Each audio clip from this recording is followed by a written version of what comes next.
আপনাদের সাথে আজ কিছু কথা শেয়ার করি। আমি যখন প্রেগনেন্ট অবস্থায় ছিলাম, আমার ডাইন পাওটা ফুলে গেছিল। এমনকি আমার শ্বাসকষ্ট হতো, ডায়াবেটিস ছিল, ধরা পড়ছিল। তখন আমার কোনো আত্মীয় স্বজন আমাকে বিনা পয়সায় সহযোগিতা করে নাই। আমার বাসায় আসছে, তাদেরকে টাকা দিচ্ছি।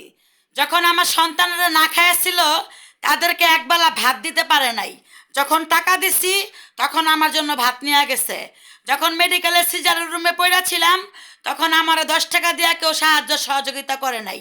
নিজের টাকা ছিল বিধায় আল্লাহর আর অশেষ রহমতে অপারেশন রুম থেকে আর মেডিকেল থেকে বাচ্চা নিয়ে সুস্থ অবস্থায় বাড়িতে আসছি।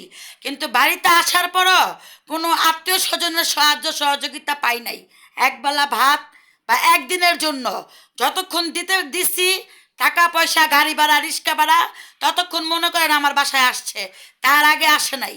তো এই জন্যই বলি, ওই সমস্ত আত্মীয় স্বজনের কাছ থেকে দূরে থাকবেন। প্রয়োজনে একা থাকবেন, স্বামী সন্তান নিয়ে না খাইয়া ঘরের মধ্যে পড়ে থাকবেন। তা ওই সমস্ত স্বার্থবাদী আত্মীয় স্বজনের কাছে কখনোই যাইবেন না। আর তাদের সাথে কখনোই দ্বিতীয়বার সম্পর্ক ভালো রাখার চেষ্টা করবেন না। কারণ বুঝবেন, তারা শুধু স্বার্থের পাগল, আপনার পাগল না।